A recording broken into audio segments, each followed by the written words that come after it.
샬롬. 평안하셨습니까? 네, 오늘 안식일에도 하나님의 은혜와 진리가 우리 모두에게 충만하기를 간절히 바랍니다.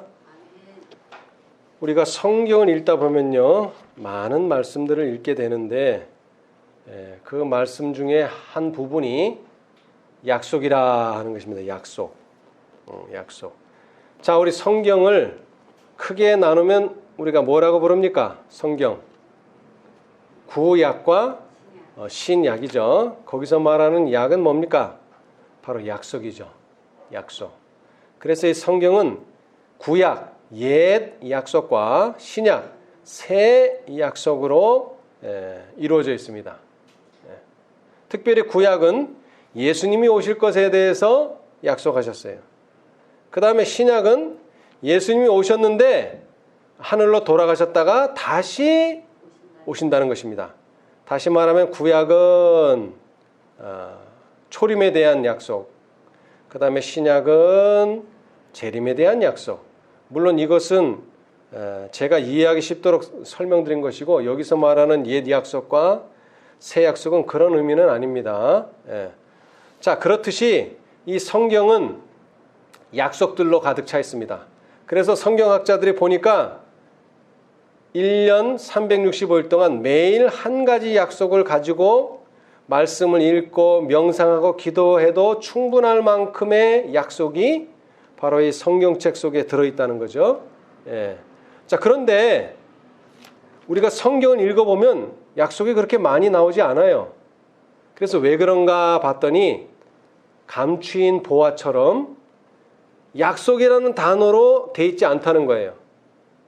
그러니까 감추인 보화라는 게 무슨 뜻이냐면 약속이라는 단어를 사용하지 않는 내용이 들었다는 거죠. 근데 그 내용이 잘 읽어보면 뭐라는 거냐면 약속이다 하는 것입니다.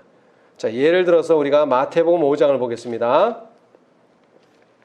마태복음 5장에도 약속이 있어요. 약속. 자, 그런데 우리가 아무리 읽어봐도 뭐가 약속인지 잘 모르겠어요. 자, 마태복음 5장 48절을 보겠습니다. 마태복음 5장 48절. 마태복음 5장 48절. 그러므로 하늘에 계신 너희 아버지의 온전하신과 같이 너희도 온전하라. 이거 약속입니까? 아닙니까? 약속이요. 이게 단어만 보면은, 이거 글자만 보면은 이게 약속이라는 말이 거기 성경책에는 전혀 안 들어있어요. 그래서 사람들은 이게 약속인가 아닌가 의문을 가질 수 있어요. 그런데 우리가 이것을 해결하기 위해서 이 마태복음 5장 48절이 약속인가 아닌가 확인을 하는 과정에서 우리가 예언의 신을 읽을 수가 있어요. 예언의 신. 자, 시대의 소망. 시대의 소망 311페이지. 여러분, 감추인 보화를 찾으려면 뭐가 필요하다고요? 또 다른 책이 필요해요. 또 다른 책. 성경 이외의 또 다른 책. 왜냐하면 성경 자체로만 이해를 못하기 때문에 그래요. 성경만 읽고도 이해 다 한다면 또 다른 책은 필요 없어요. 작은 빛은 필요 없어요. 그러나 이 큰 빛을 이해하는데 도움을 주고 또 쉽게 이해하도록 해주기 때문에 작은 책, 작은 빛이 필요한 거예요. 자, 시대의 소망 311페이지. 여기에 대해서 아주 분명하게 말씀해 놓으셨어요. 분명하게. 자, 시대의 소망 311페이지. 구속역사 721페이지. 구속역사 721페이지. 왼쪽 단 위에서 첫 번째 문단. 당신의 자녀들에 대한 하나님의 이상은 가장 높은 인간의 생각이 도달할 수 있는 것보다 더 높다. 그러므로 하늘에 계신 너희 아버지의 온전하신과 같이 너희도 온전하라. 이 명령은, 자, 이거 읽어보면 뭐예요? 뭐뭐 하라 명령이죠. 너희도 온전하라 명령이에요. 그런데 이 명령은 일종의 뭐다? 약속이다. 약속이다. 구속의 계획은 우리를 사단의 권세에서 완전히 회복시키는 것을 의도한다. 그리스도께서는 항상 회개하는 영혼에게서 죄를 분리시키신다. 이거는 내가 하는 일이 아니라 하나님이 하시는 일이에요. 하나님이 어떻게 하신다고요? 사단의 권세를 회복하기 위해서 회개하는 영혼. 그러니까는 회개는 누가 해야 돼요? 우리가 해야 돼요. 회개는. 그러나 죄를 분리시키는 일은 하나님이 하시는 거예요.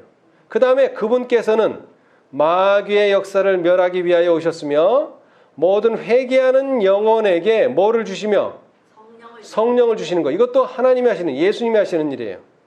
회개는 우리가 하지만 성령을 주시는 것은 예수님이 하시는 일이에요. 그래서 그렇게 성령을 주셔서 그로 죄를 범하지 않도록 보전할 만반의 대비책을 세우는 일도 예수님이 하시는 일이에요. 자, 그러니까 우리가 너희도 온전하라. 그건 명령인데 그 명령을 뭐 하면? 받아들이면 이 명령이 일종의 뭐가 된다고요? 우리한테는 약속이 된다. 다시 말하면 너희도 온전하라 그랬는데 내가 온전해질 수 있도록 해준다는 약속이라는 거예요. 자, 다시 말씀드리자면 하나님의 약속은 감추인 보화와 같이 숨어 있다는 거예요. 어떻게 숨어 있어요? 명령으로 숨어 있어요. 명령. 그러니까 하나님의 모든 명령은 다 뭐라고요? 약속이다. 그러니까 십계명이 뭐예요? 약속이죠. 왜? 십계명은 다 말 그대로 뭐예요? 계명, 명령이에요. 뭐뭐 해라, 뭐뭐 하지 말라. 두 가지 종류로 된 명령이에요. 10개의 명령. 자, 그 다음에 명령과 아울러 또 이번에는 산상보훈을 보겠습니다. 산상보훈. 산상보훈의 76페이지. 산상보훈의 76페이지.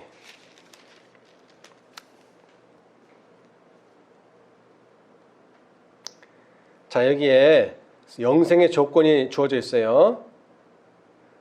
구속의 역사 996페이지 오른쪽 단 맨 밑에 문단. 영생의 조건은 은혜를 통해 에덴 동산 시절이나 지금이나 동일하다. 그것은 곧 완전한 의, 하나님과의 조화, 그분의 율법의 원칙과의 완전한 일치이다. 구약에 제시된 품성의 표준은 신약에 제시된 것과 동일하다. 이 표준은 우리가 도달할 수 없는 것이 아니다. 왜 도달할 수 없는 것이 아니에요? 하나님께서 도달하도록 도와주시기 때문에 그렇다는 거예요. 그러나 우리 스스로, 우리 혼자서는 불가능해요.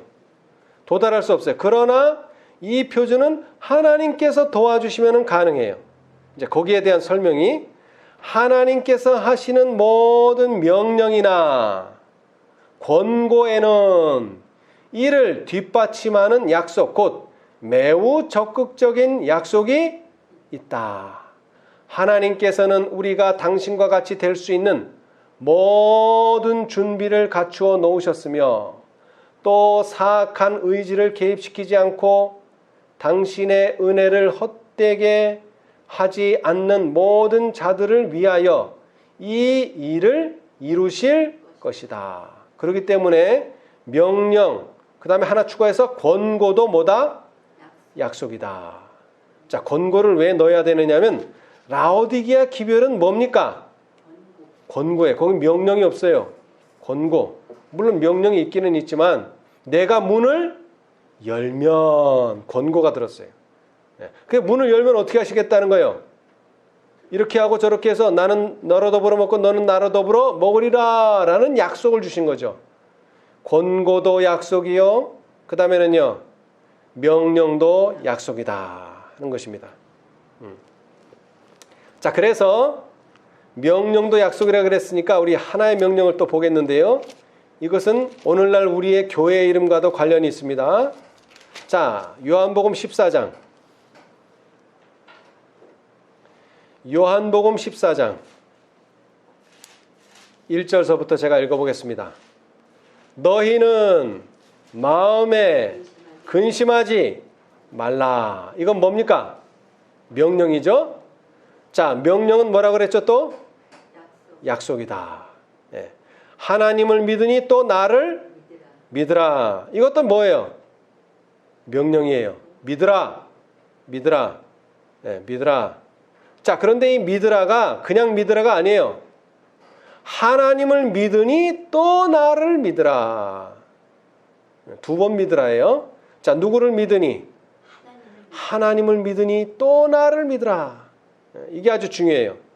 여러분, 오늘날 많은 사람들이 성경을 믿는다고 얘기합니다. 그런데 성경이 말하는 새 천사의 기별을 말하면 안 믿어요. 이게 아주 중요해요. 자, 여기서 말하는 하나님은 누구고 여기서 말하는 나는 누구예요? 하나님은 원래 이 세상을 창조하신 분이시고 그 하나님이 인간들을 구원하시기 위해서 누구를 보냈다는 거예요? 예수 그리스도를 보냈다는 거예요. 그것이 바로 요한복음 17장에 나오죠. 자, 요한복음 17장으로 한번 가보겠습니다. 3절. 영생은 곧 유일하신 참 하나님과 그의 보내신 자 예수 그리스도를 아는 것이니이다 그랬어요. 자, 여기서 두 가지를 알아야 돼요. 두 분을 알아야 돼요. 첫째는 유일하신 참 하나님. 그 다음에는요, 그 하나님이 보내신 자 예수 그리스도. 자, 시작은 어디서부터 시작해야 돼요? 유일하신 참 하나님부터 시작해야 돼요. 자, 그런데 그분을 안다면 이번에는 두 번째로 누구를 알아야 돼요? 그 분께서 보내신 자를 알아야 돼요. 예.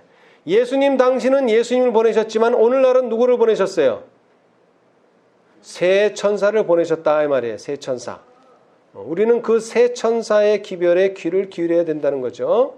자, 다시 얘기합니다. 하나님을 믿으니 또 나를 믿으라. 그 말은 하나님을 믿으니까 그 하나님이 보낸 예수 그리스도를 믿으라는 거예요. 자, 그것을 지금 현재 2020년으로 대입하면 하나님을 믿으면 그 하나님이 보내신 새 천사, 계시록 14장 천사, 또 아울러 지금 현재는 계시록 18장 천사도 믿으라. 자, 그렇게 믿으면 어떻게 된다는 거예요? 하늘에 우리의 거할 처소가 있다는 것입니다. 자, 2절. 내 아버지 집에 거할 곳이 많도다.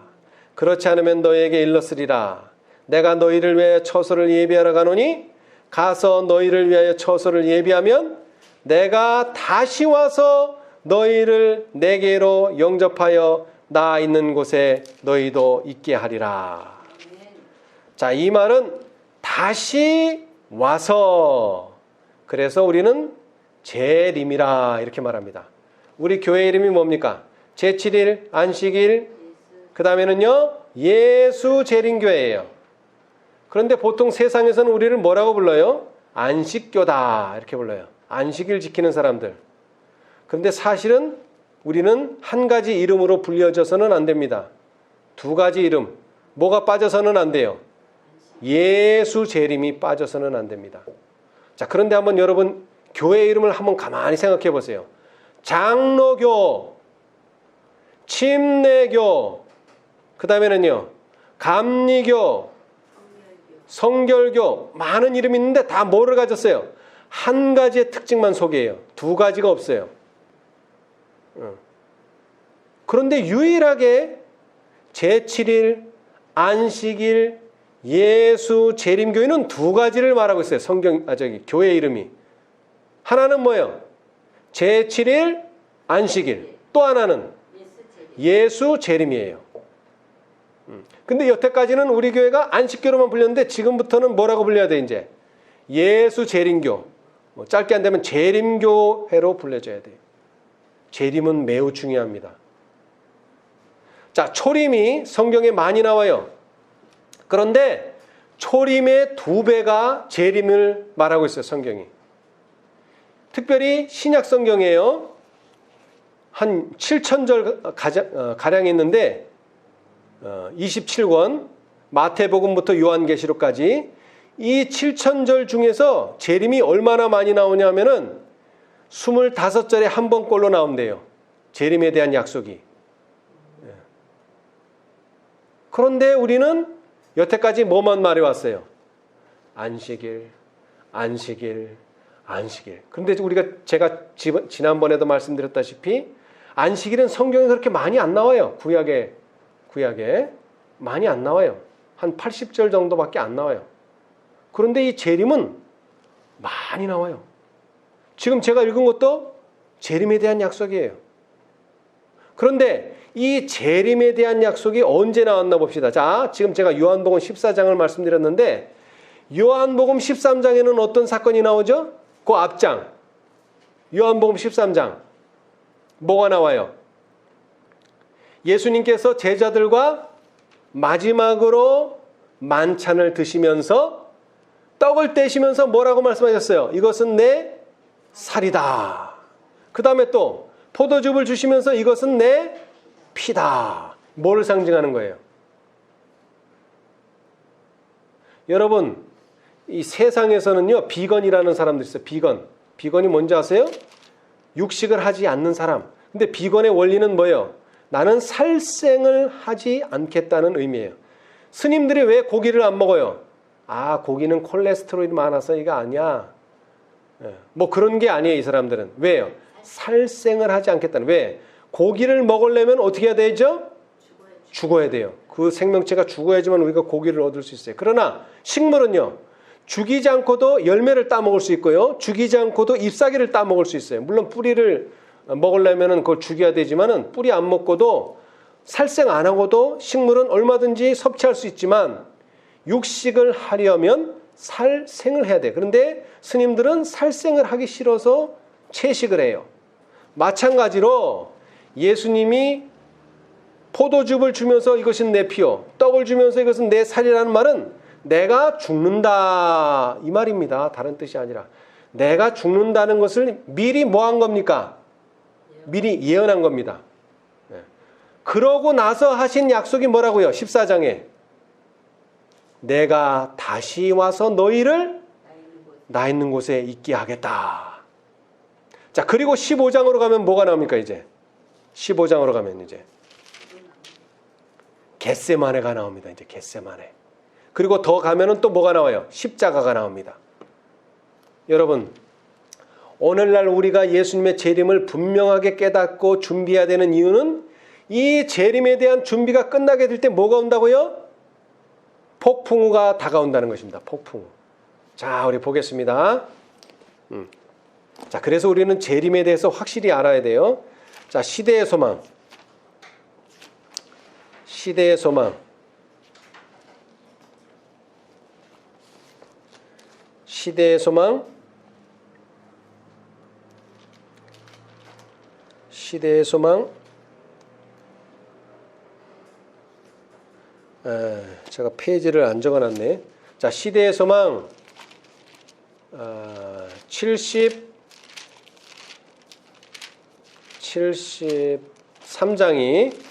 73장이 너희는 마음에 근심하지 말라거든요. 그 장 73장. 자, 이제 이 예수님의 재림에 대한 약속이 있은 다음에 뭐가 온다고요?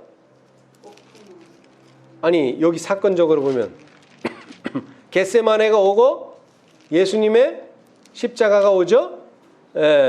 자, 그것은 예수님 당시가 그런 것이고 지금 우리 앞에도 비슷한 것이 있는데 그것은 바로 폭풍우예요. 폭풍우. 자,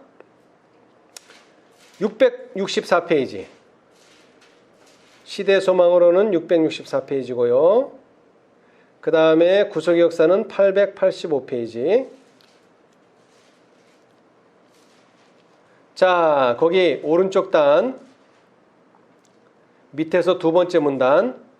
만일 제자들이 아버지와 아들 사이에 이 밀접한 관계를 믿었다면 멸망하는 세상을 구원하려고 고통과 죽음을 당하시는 그리스도를 볼 때에 그들의 신앙은 그들을 버리지 않았을 것이다. 그런데 이 제자들은 실제로 어떻게 했어요? 예수님을 버렸죠. 왜 버렸어요? 여기 원인이 있어요. 예수님과 아버지 사이에 밀접한 관계를 믿지 않았기 때문에 그렇게 된 거예요. 예수님 왜 죽지? 이거 뭐가 잘못됐다는 거죠. 근데 그게 잘못된 게 아니에요. 죽으셔야만 했다는 거예요. 자, 계속 읽어보겠습니다. 그리스도께서는 그들을 낮은 신앙 상태에서 당신이 육체 가운데 계신 하나님이심을 참으로 깨달았을 때에 얻게 될 경험으로 인도하려고 노력하셨다. 그분은 제자들이 그들의 믿음이 점점 하나님께로 이끌리어 거기에 무엇을 내리게 되는 것을? 닻을 내리게 되는 것을 보기를 바라셨다. 자, 그런데 셋째 천사의 기별이 뭐예요? 닻이 된다 그랬어요. 여러분, 셋째 천사의 기별은 지금 울려 퍼지고 있지만 왜 셋째 천사의 기별이 지금 울려 퍼져요? 일열 법령이라는 것이 전에는 없었어요. 예수님 당시에는 일열 법령이 없었어요. 그렇죠? 다만 그때에 닻이 된 것은 시련의 폭풍, 예수님의 십자가가 왔기 때문이에요. 그러나 지금 우리가 기다리고 있는 시련의 폭풍은 뭐예요? 일요일 법령이에요. 그러니까 우리도 똑같이 닻이 필요하다는 거예요. 왜? 앞으로 일요일 법령이 올 것이기 때문에. 폭풍우가 와서 우리가 상상했던 것 이상으로 다 쓸고 지나가요. 그러니까 닻을 내리고 있지 않으면 다 쓸려 내려간다는 것이죠. 인정 기쁘신 우리 구주께서는 얼마 안 있어 그들을 엄습하게 될 시련의 폭풍에 대비할 수 있도록 당신의 제자들을 준비시키려고 얼마나 열심히 또 끈기 있게 노력하셨던가. 그분은 제자들이 당신과 함께 하나님 안에 숨겨지기를 원하셨다. 자, 그런데 우리 폭풍에 대해서 한번 봅시다. 자, 복음성경 계시록 18장 1절의 주석. 복음성경 계시록 18장 1절의 주석 한번 보겠습니다.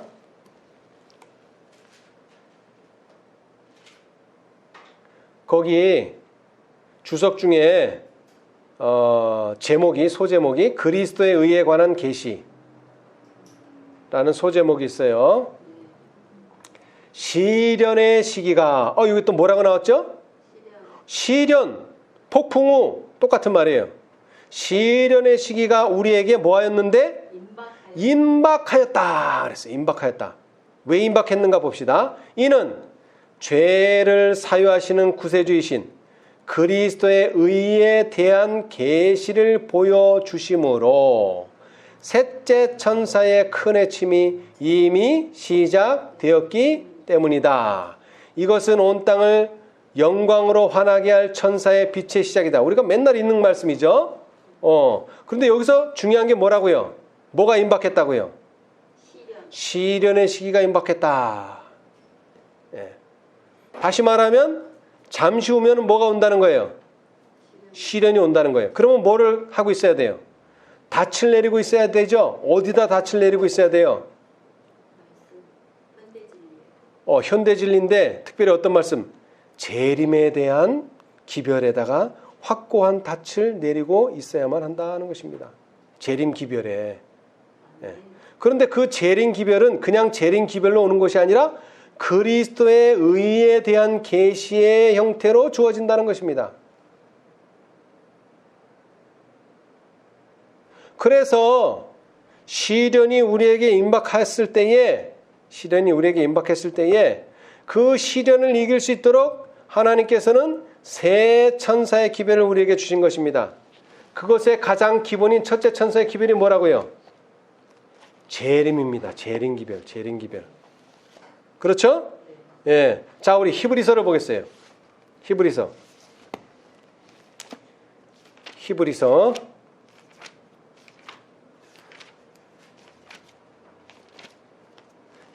9장. 히브리서 9장 28절. 이와 같이 그리스도도 많은 사람의 죄를 담당하시려고 단번에 들이신 바 되셨고. 여러분, 예수님께서 왜 초림하셨어요? 예수님께서 왜 초림하셨어요? 죄를 담당하시려고. 요한이 말했죠? 예수님을 가리키면서 뭐라고 말했어요? 보라, 세상 죄를 지고 가는 하나님의 어린 양이로다. 다시 말하면 예수님이 왜 오셨다고요? 세상 죄를 짊어지시려고. 근데 어디서 짊어지셨어요? 십자가에서. 그러니까 십자가에 달리심으로 예수님의 초림의 목적이 성취가 된 것입니다. 그런데 이것을 예언의 신은 더 분명하게 설명하고 있어요. 자, 그런데 예언의 신 보기 전에, 자, 이래서 예수님은 죄를 지시기 위해서 초림하셨고, 그 다음에 이제 재림을 또 설명해요. 구원에 이르게 하기 위하여 죄와 상관없이 자기를 바라는 자들에게 두 번째 나타나시리라. 자, 첫 번째는 뭐예요? 죄를 담당하시려고 오셨고, 두 번째는 구원에 이르도록 하기 위해서 예수님이 오신다는 거예요. 자, 그런데 이것을 좀 더 쉬운 말로 하자면은, 자, 우리 시대의 소망. 작은 빛으로 또 봅시다. 시대의 소망. 시대의 소망 234페이지. 예수님이 초림하신 이유와 재림하신 이유는 분명히 다릅니다. 그래서 두 번 오셔야 돼요.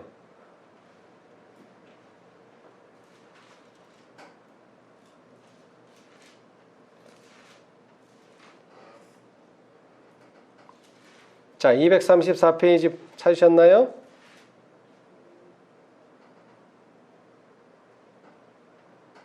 자, 구속의 역사 683페이지 오른쪽 단 위에서 두 번째, 그리스도의 초림의 기별이 당신의 은혜의 왕국을 공포하였던 것처럼.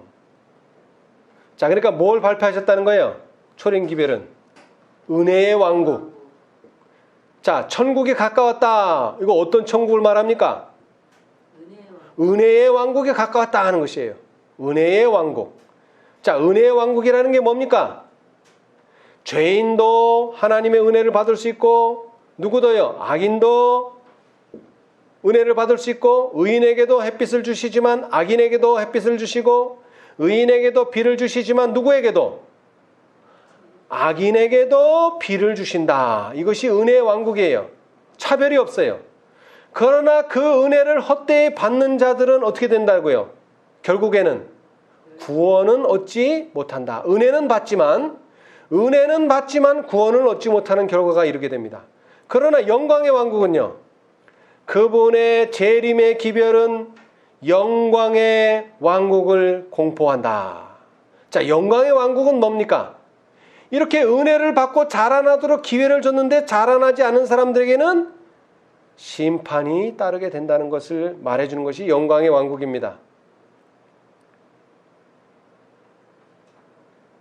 자, 그래서 예수님이 육신으로 오시는 초림은 의인과 악인의 구분이 없어요. 그러나 영광의 왕국은요, 절대적으로 분리가 되고 구분이 돼야 돼요. 자, 그것을 보여주는 것이 바로 뭡니까? 마태복음 13장에 나오는 두 가지의 비유죠. 무슨 비유가 나왔어요? 알곡과 가라지. 그 다음에는요, 그물, 분리가 일어나야 된다는 거예요. 하나님은 사랑이시지만 그 둘 사이에는 분리가 일어날 수밖에는 없어요. 자, 데살로니가 후서를 보겠습니다. 성경적으로는 데살로니가 후서. 오늘날 많은 사람들이 하나님은 사랑이시기 때문에 뭐 하지 않는다 그러죠? 심판하지 않는다. 조사 심판은 없다. 근데 그것은 성경과는 맞지 않습니다. 은혜의 왕국에서는 조사 심판 없습니다. 그러나 어느 왕국에서는, 영광의 왕국에서는 분명히 그 일이 수행되어야만 합니다. 자, 데살로니가 후서 1장 8절, 9절. 하나님을 모르는 자들과 우리 주 예수의 복음을 복종치 않는 자들에게 무엇을 주시리니?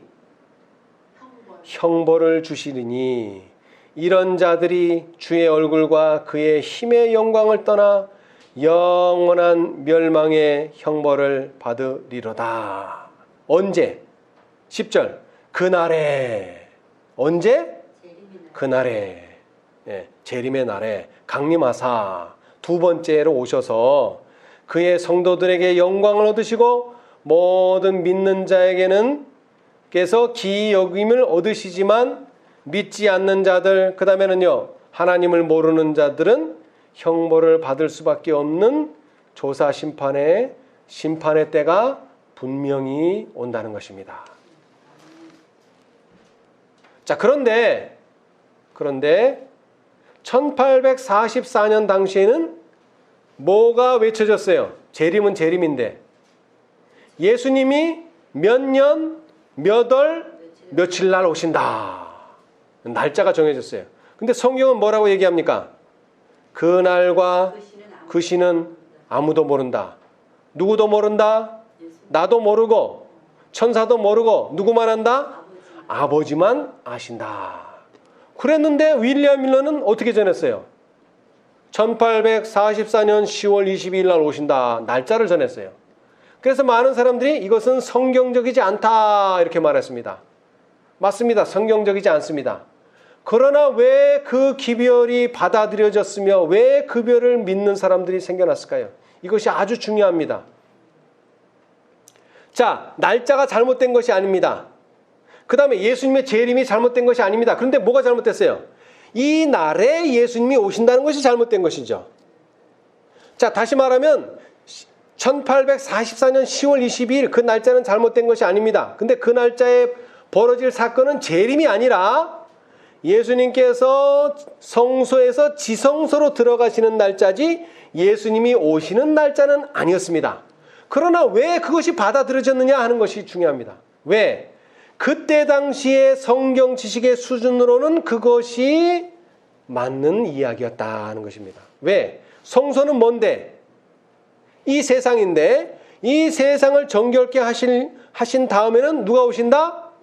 예수님이 오신다. 그러니까는 다니엘 8장 14절에 성소를 정결케 하리니 그때는 2300주야다. 그러면 그 날의 끝에 성소를 정결케 하시고서 예수님이 오신다. 이런 결론에 도달한 거예요.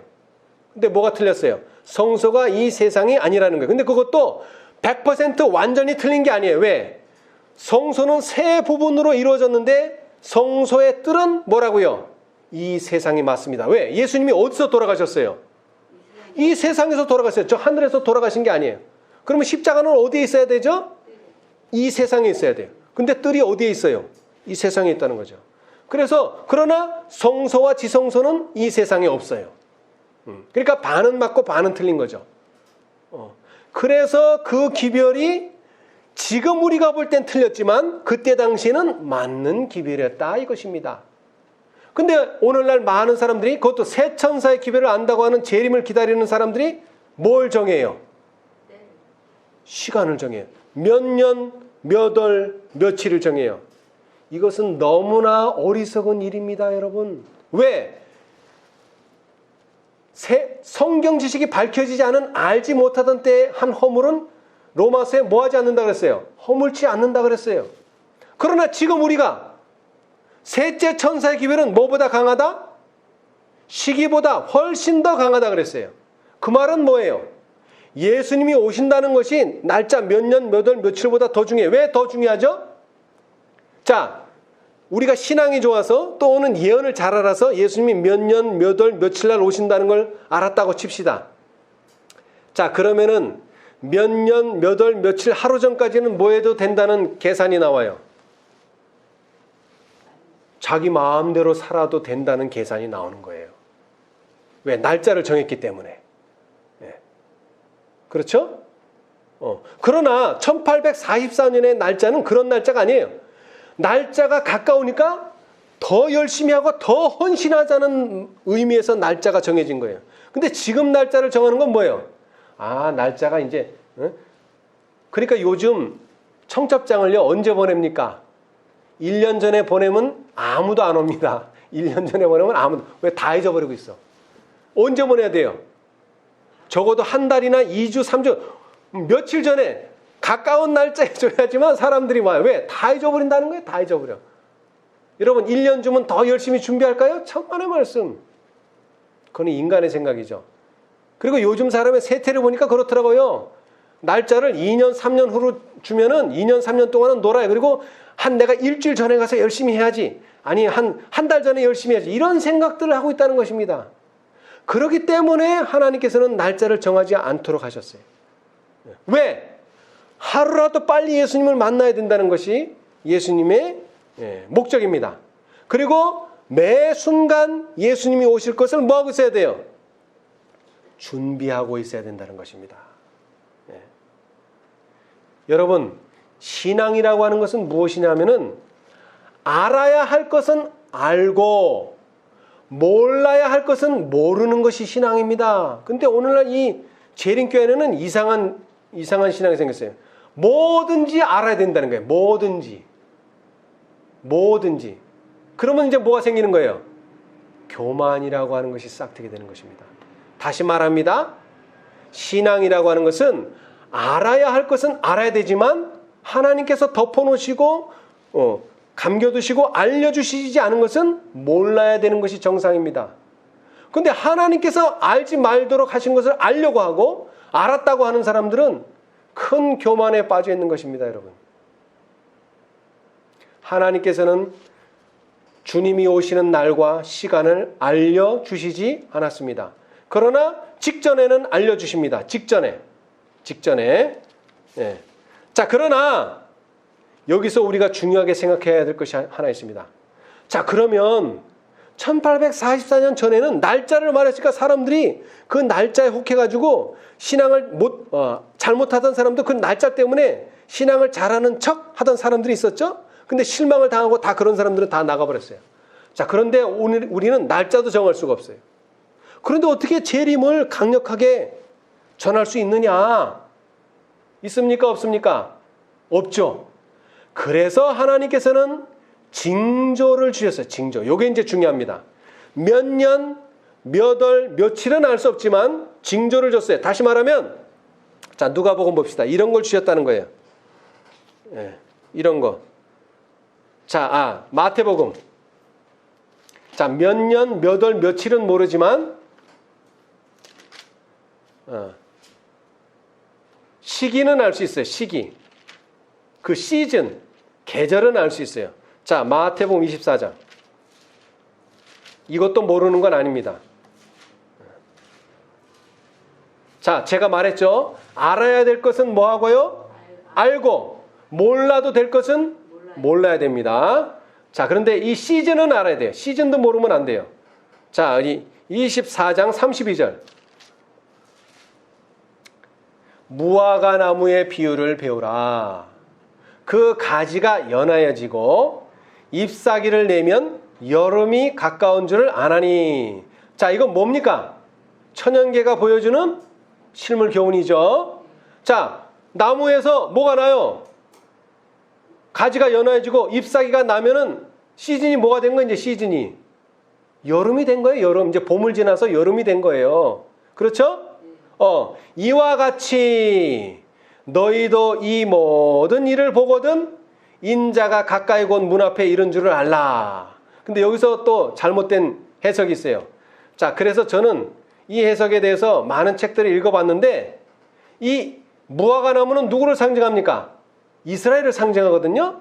그래가지고 사람들이 뭐라고 얘기하는가 하면은 육체적인 이스라엘, 지금 중동 지방에 살고 있는 이스라엘, 그 이스라엘이 뭐 되는 때 세력이 강력해져서 이제는 잎사귀가 난 게 아니라 잎사귀가 나서 점점 그 세력이 강력해질 때에 누가 오신다는 거예요?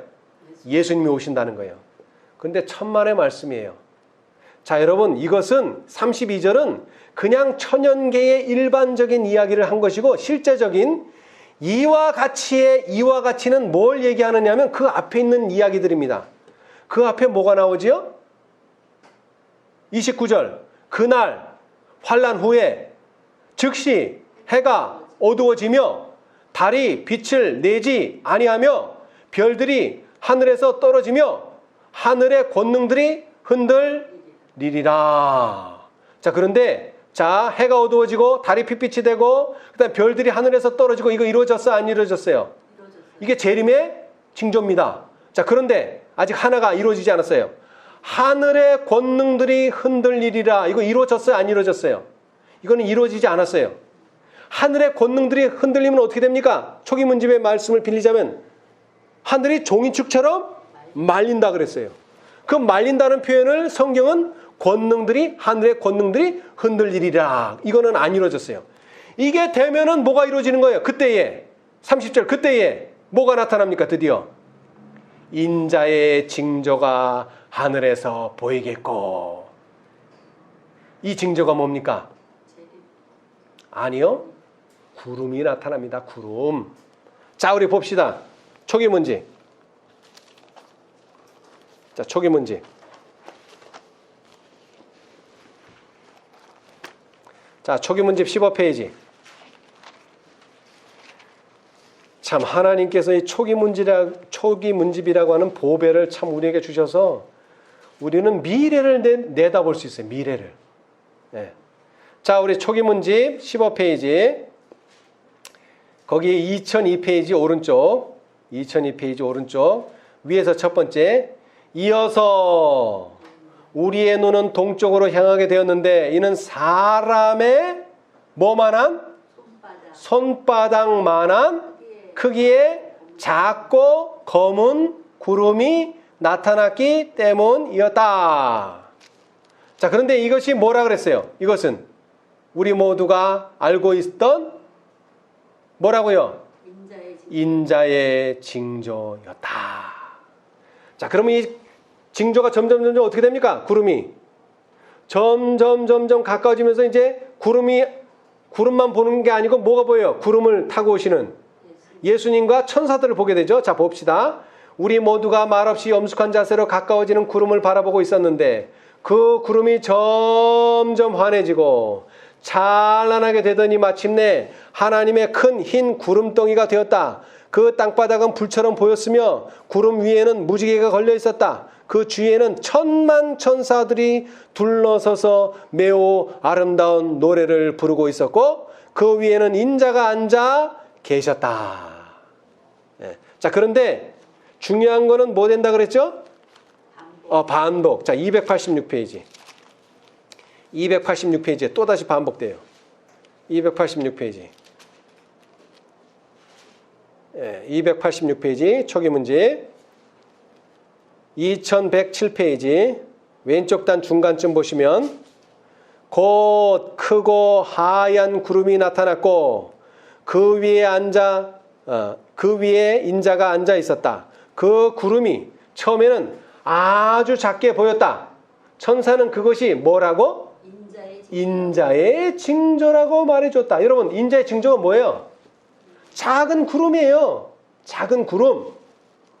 그런데 그게 왜 인자의 징조가 되죠? 지금 무슨 사건이 벌어졌어요? 땅이 황폐하고 7장이 지난 다음에 보이는 구름은 뭐라고요? 인자의 징조. 지금 보이는 작은 구름은 그거 인자의 징조 아니에요. 환란도 안 지났는데. 그러나 이러한 시기가 되고 그 다음에 저 동쪽 하늘에서 흰 구름이 보이거든. 이것은 뭐다? 인자의 징조다. 네.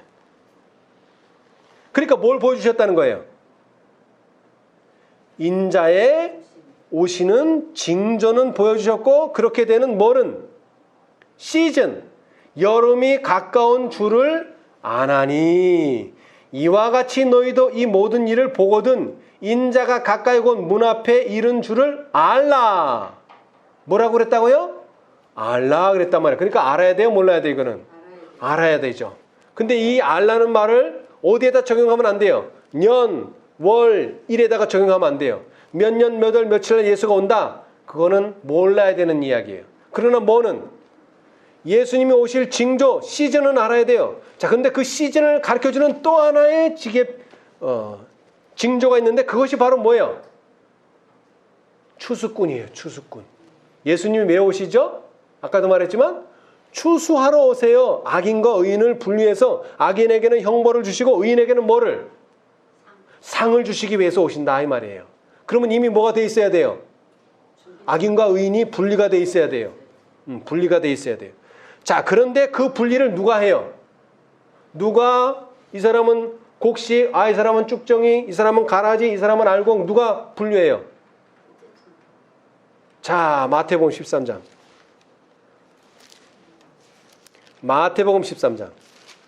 비유에 잘 나와 있죠? 마태복음 13장.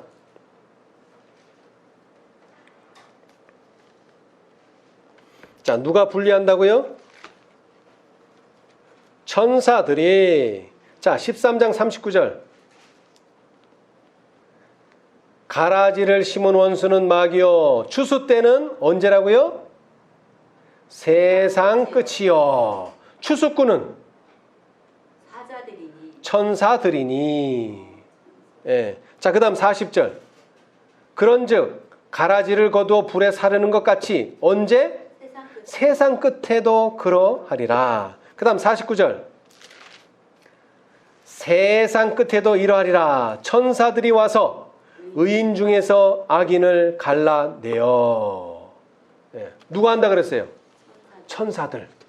자, 그런데 이 천사들이 정말 우리 눈에 보이지 않는 그런 천사들이냐? 그게 아니라는 거죠. 어떤 천사들이에요? 천사는 천사인데 계시록 14장에 나오는 천사, 계시록 18장에 나오는 천사라는 것입니다.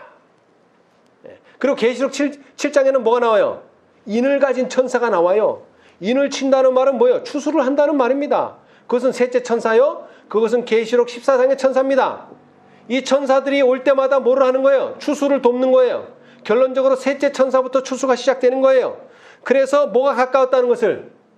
여름이 가까웠다. 자, 그런데 계시록 18장에 나오는 4절에 나오는 다른 음성을 가진 그 천사가 온 다음에 또 추수하러 천사가 옵니까? 안 옵니까? 안 오죠. 다시 말하면 이건 다섯째라는 말보다는 어떤 말이 더 중요해요? 이것은 마지막 추수하는 천사입니다, 여러분.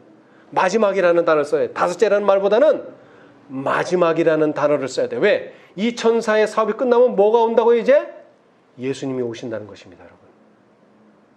기억하십시오. 그런데 그 천사가 어떻게 됐다고요? 왔다는 것입니다. 이것을 통해서 뭘 알 수 있어요? 여름이 가까웠다. 자, 그러면 어떻게 됩니까? 여름이 가까웠으면. 예? 자, 누가복음 21장. 이제 결론이 누가복음 21장이었습니다.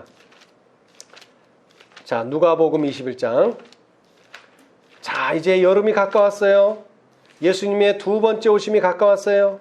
재림이 가까웠어요. 그럼 이제 우리는 어떻게 해야 합니까? 21장 28절. 예, 준비를 해야죠. 예. 21장 28절. 이런 일이 되기를 시작하거든. 자, 그런데 이제 앞절로 가봅시다. 25절.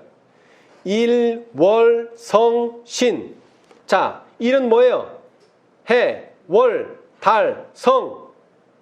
성신, 별. 1월 성신은 해, 달, 별에 뭐가 있었죠? 아까 마태복음 24장에 해가 어두워지고 달이 핏빛으로 변하고 별이 떨어지고 이런 징조가 있겠고, 그 다음에는요, 땅에서는 민족들이 바다와 파도에 우는 소리를 인하여 혼란한 중에 곤고하리라. 26절. 사람들이 세상에 임할 일을 생각하고 무서워함으로 기절하리니 이는 하늘의 권능들이 흔들리겠음이니라. 아직 하늘의 권능들은 흔들리지 않았지만 이런 많은 징조들이 이루어졌다는 거예요. 그때에 사람들이 인자가 구름을 타고 능력과 큰 영광으로 오는 것을 보리라. 이런 일이 되기를 시작하거든. 다 끝나거든. 시작하거든. 뭐하라? 일어나 머리를 들라. 지금 이 사람 어디야? 지금 뭐하고 있어, 이 사람? 일어나. 지금 누워있다는 얘기죠? 누워있으니까 일어나라는 거 아니에요? 일어나 있는 사람 보고 무슨 또 일어나라는 말을 할 필요가 있어요. 여러분, 오늘날 우리가 누워있다는 것입니다. 저는 넷째 천사고 다섯째 천사고요. 그런 말 필요 없어요. 우리가 누워있어요, 지금. 그럼 뭐 하라고요? 일어나. 자, 일어난다는 말의 뜻이 뭡니까? 일어난다는 뜻이 뭐예요? 자, 누웠다. 지금 머리가 어디가 있어요? 바닥에 가 있어요. 자, 그런데 일어났다는 말은 머리를 들었다는 말입니다. 그래서 여기 강조했어요. 일어나라는 말이나 머리를 들라는 말이나 같은 말이에요. 일어나라는 말이 다른 말로 뭐라고요? 머리를 들라. 여러분, 머리를 들라는 게 무슨 뜻일까요? 아유, 나는 뭐 14만 4천 안 되면 뭐 허다한 물이라도 들어가지 뭐. 이런 사고방식으로는 안 된다는 거예요. 머리를 들어야 돼요. 우리의 표준은 누구의 표준에 맞아야 돼요? 예수님의 표준. 예수님이 바라시는 대로 가야 되는 거예요. 어린 양이 어디로 인도하시든지 따라가야 되는 거예요. 에휴, 나는 그런 것까지는 어떻게 가? 어떻게 입에 거짓이 없어? 어떻게 내가 정절을 지켜? 이런 걸 생각하지 말라는 거예요. 머리를 들라는 것입니다. 자, 머리를 들라는 말을 다른 말로 표현하면 꼭대기에 올라가야 된다는 것입니다. 자, 이사야서를 봅시다. 이사야서. 이러한 일이 벌어질 것을 예수님께서는 예언하셨어요. 이미. 이사야서 17장. 이사야 17장 5절. 이사야 17장 5절. 마치 추수하는 자가, 자, 그거 읽기 전에 4절부터 읽읍시다. 그날에 야곱의 영광이 쇠하고 그 살찐 몸이 파리하리니. 여러분, 제7일 안식일 예수 재림 교인이 교인 수가 얼마라고요? 2천만. 세계적으로. 그런데 그 살찐 몸이 어떻게 된다고? 그날에는 파리하리니. 왜 파리예요? 수는 많은데 뭐가 안 돼요? 머리를 다 땅에다 대고 있는 거예요. 사람들이 머리를 들고 있어야 되는데. 자, 그 머리 든다는 말의 설명이 이제 조금 있으면 나와요. 5절. 마치 추수하는 자가 곡식을 거두어 가지고 그 손으로 이삭을 벤 것 같고 르바임 골짜기에서 이삭을 준 것 같으리라. 근데 그 이삭들이 어디 있나 보세요. 그러나 오히려 죽을 것이 나무리니 감람나무를 흔들 때에 가장 어느 가지? 높은 가지 꼭대기에 실과 2, 3개가 나문 같겠고. 자, 그 다음에는요. 무성한 나무의 가장 먼 가지에 4, 5개가 나문 같으리라. 여러분, 셋째 천사의 큰 외침은 어디까지 간다 그랬어요? 세상 끝까지. 무성한 나무의 가장 자리까지 갑니다. 그래서 얼마를 거둬들여요? 겨우 4, 5개. 그러나 그렇게 하기 전에 재림 기별을 먼저 들은, 세 천사의 기별을 먼저 들은 사람들은요, 가장 높은 가지 꼭대기에 겨우 2, 3개. 밖에는 추수할래야 추수할 게 없어요. 근데 우리가 머리를 땅에 대고 있어야 되겠습니까? 안 되죠. 우리는 머리를 들어야 됩니다. 머리를 들어야 돼요. 자, 그 다음에 이제 마지막으로 누가복음으로 다시 21장으로 돌아가서요. 이 누가복음 21장이 우리에 대해서 아주 충분한 권면을 주고 계십니다. 자, 권면은 뭐라 그랬죠? 약속이다. 명령도 약속이다. 자, 뭐라고 명령하셨어요? 이런 일이 되기를 시작하거든 일어나 머리를 들라 라고 뭐 하셨어요? 명령하셨어요. 이건 약속입니다. 자, 그런데 또 다시 약속하고 계세요. 29절. 이에 비유로 이르시되 무화과 나무와 모든 나무를 보라. 싹이 나면 너희가 보고 여름이 가까운 줄을 자연히 아나니 이와 같이 너희가 이런 일이 나는 것을 보거든 하나님의 나라가 가까운 줄을 알라. 내가 진실로 너에게 말하노니 이 세대가 지나기 전에 모든 일이 다 어떻게 되리라? 이루리라. 여러분, 언제가 지나기 전에? 이 세대가 지나기 전에. 여러분, 1844년부터 170년이 지났어요. 그러나 이제 앞으로는 그렇게까지 시간 안 갑니다. 뭐라고요? 이 세대가 지나기 전에 모든 일이 다 이루리라. 그리고 구체적으로 이제 권면하십니다. 천지는 없어지겠으나 내 말은 없어지지 아니하리라. 너희는 조심하라. 자, 그런데 그 앞에 무슨 단어가 있죠? 너희는 34절. 누가복음 21장 34절. 너희는 조심하라. 어떻게 조심하라? 누가복음 21장 34절. 너희는 조심하라. 어떻게 조심하라?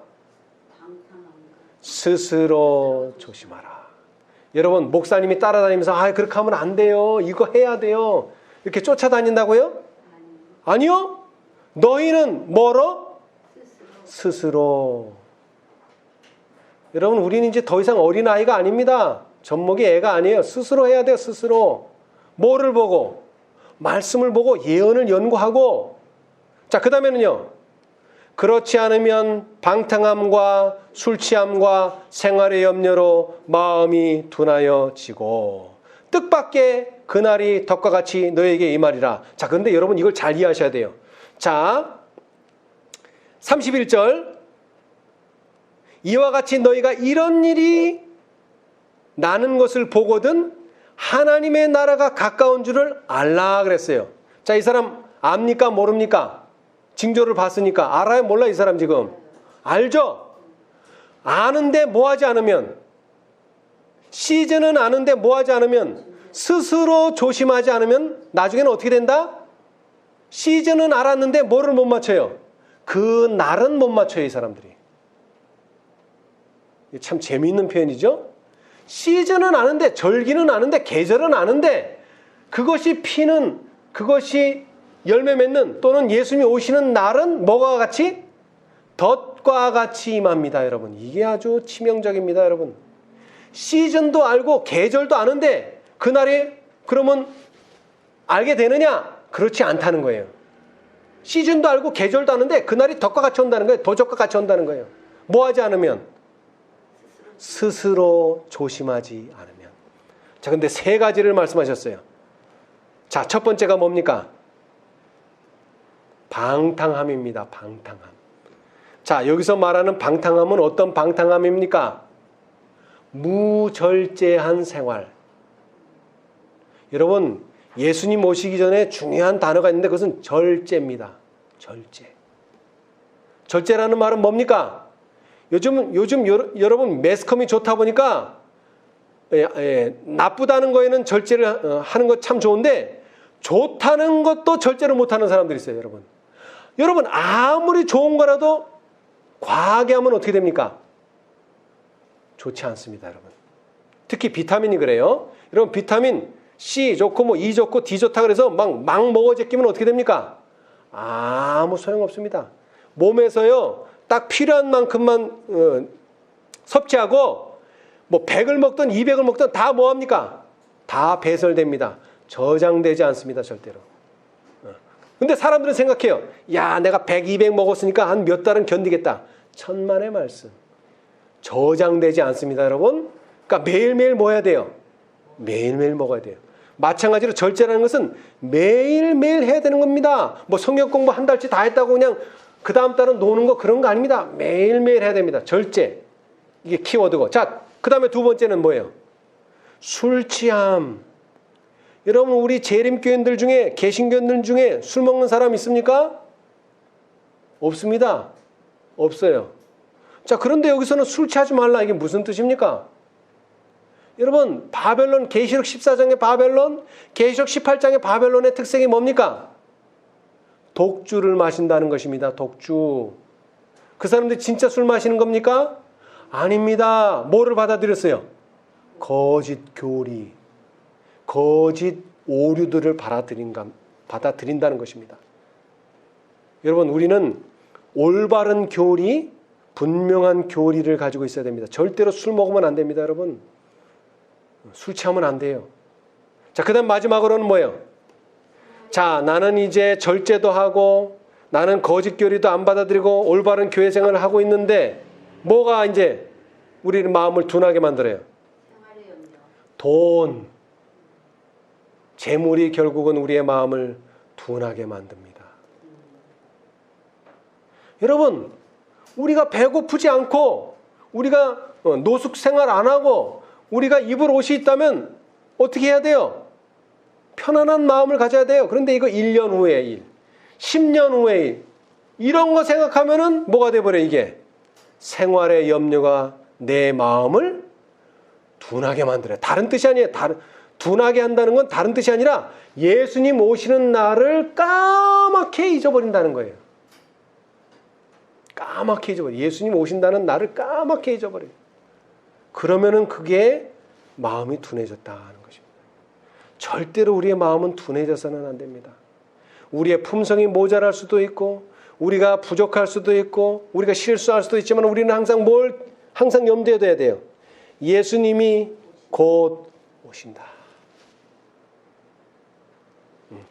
자, 우리 한 말씀만 읽고 마치겠습니다.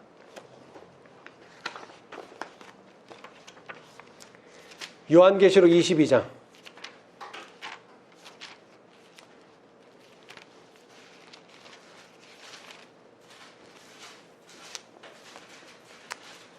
요한계시록 22장 20절 21절입니다. 이것들을 증거하신 이가 가라사대. 여기서 말하는 이것들은 계시록 22장이 될 때까지 요한이 천사들에게서 받은 모든 내용을 다 말합니다. 요한계시록 전체의 내용을 다 말합니다. 이것들을 증거하신 이가 가라사대. 예수님이 가라사대. 내가 진실로 속히 오리라. 하시거늘 우리는 뭐라고 대답해야 됩니까? 아멘 주 예수여. 아멘 주 예수여 오시옵소서. 자, 다시 말합니다. 내가 진실로 속히 오리라 라고 뭐 하셨어요? 예수님께서 약속하셨어요. 약속. 그러면 약속하셨으면 예수님 저 준비가 안 됐는데요? 라고 말할 필요 없어요. 예수님이 더 잘 아세요. 내가 준비 안 됐는지는. 그러면 예수님이 준비를 해 주시겠다는 거예요? 안 해 주시겠다는 거예요? 해 주시겠다는 거예요. 그럼 그분께 맡기자는 거예요. 그리고 우리는 뭐라고 말해야 돼요? 아멘. 예수님 조금만 있다 오세요. 이게 아니라 아멘. 주 예수여 오시옵소서. 자, 그러면 이제 이런 말을 할 수 있다는 거예요. 21절. 주 예수의 은혜가 모든 자들, 특별히 여기서 말하는 모든 자들은 누굽니까? 아멘 주 예수여 오시옵소서라고 말하는 모든 자들에게 뭐가요? 주 예수의 은혜가 있을지어다. 그 말은 그렇게 아멘 주 예수여 오시옵소서라고 말하는 사람들에게 예수님께서 은혜 베푸셔서 준비를 시켜주시겠다. 우리 모두 이 놀라운 예수님의 재림의 초청에 응하는 저와 여러분이 되시기를 간절히 바라면서 말씀 마치겠습니다. 감사합니다. 하늘에 계시는 감사하신 저희들의 아버지, 주님의 은혜 가운데 주님의 재림의 소망을 다시 한번 듣게 해 주셨사오니 감사합니다. 1844년 당시에는 주님의 오시는 날짜까지 정해짐으로 인하여 참으로 사람들의 마음이 간절히 우리 예수님을 바랐지만 그들이 알고 있는 진리가 올바르지 못하여 주님을 만날 수가 없었습니다. 그러나 주님이시여 이제 우리에게 비유를 통하여 여름이 가까운 줄을 알게 하셨사오니 그 모든 징조의 대부분이 이제 성취되었습니다.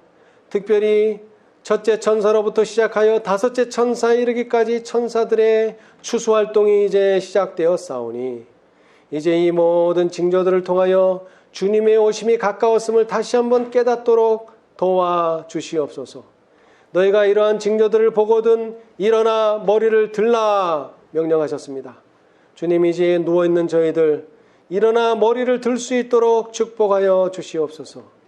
그리하여 주님의 오심을 위하여 모두가 다 준비할 수 있도록 도와주시고 특별히 오늘날 너희는 스스로 조심하라 말씀하셨사오니 스스로 조심하는 자들이 되도록 도와주시옵소서. 방탕함에 빠지지 않도록 모든 일에 절제하게 도와주시고 또한 술 취함에 빠지지 않도록 바벨론의 독주에 취하지 않도록 도와주시고 더 나아가서 생활의 염려가 우리의 마음을 둔하게 하지 않도록 도와주셔서 주님의 오시는 날을 잊지 않도록 주님 축복하여 주시옵소서. 주님께서 허락하신 이 모든 징조들을 통하여 하나님의 예수님의 오심을 우리가 알겠사오니 주님이시여 이 모든 일의 준비 또한 주님께서 허락해 주셨사오니 감사합니다. 내가 속히 오리라 라고 말씀하실 때에 아멘, 주 예수여 오시옵소서라고 믿음으로 말할 수 있는 저희 모두가 되도록 축복하여 주시옵소서. 아직도 우리는 연약하고 부족하여 주님의 오심을 감당할 수 없사오나 주님이 원하시는 때 원하시는 방법으로 오실 수 있사오니 믿음으로 그 모든 것들을 영접하는 저희 모두가 되도록 인도하여 주시옵소서. 모든 것을 예수님의 이름으로 기도합니다. 아멘.